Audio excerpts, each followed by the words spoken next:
A delayed moment of reckoning for British history, or an act of vandalism? Which is it?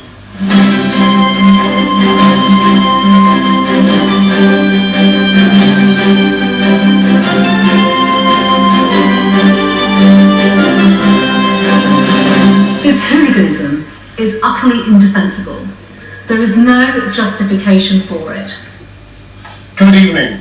The Home Secretary Priti Patel choosing to focus today on the actions of a minority of violent protesters who clashed with police, rather than with the profound questions of racism raised by the toppling of a statue commemorating a prominent slave trader, one that had stood ostentatiously in the centre of Bristol for over a century. Amid a pandemic in which black, Asian and minority ethnic people have suffered so severely, has Britain's unaddressed history of racism been laid bare? Tonight, slavery, education and righting wrongs. And after a weekend of protests across America, the Democrats in Congress take the knee for 8 minutes and 46 seconds, the time it took for George Floyd to be choked to death 2 weeks ago today, before launching sweeping legislation to reform the police.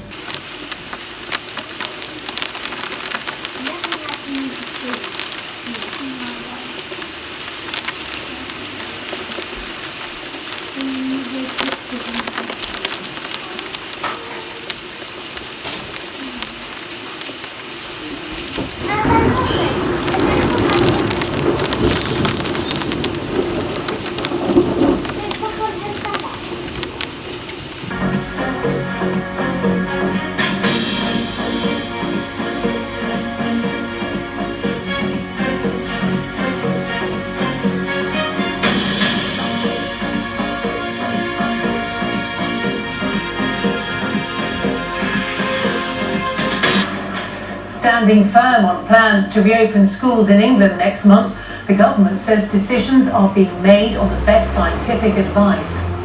The Education Secretary acknowledged some parents and teachers had anxiety, but said the longer children were out of school, the more damaging it would be. The white.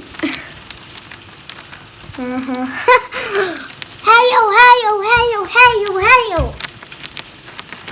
Snow, hail, no snow, no hail. Snow, hail.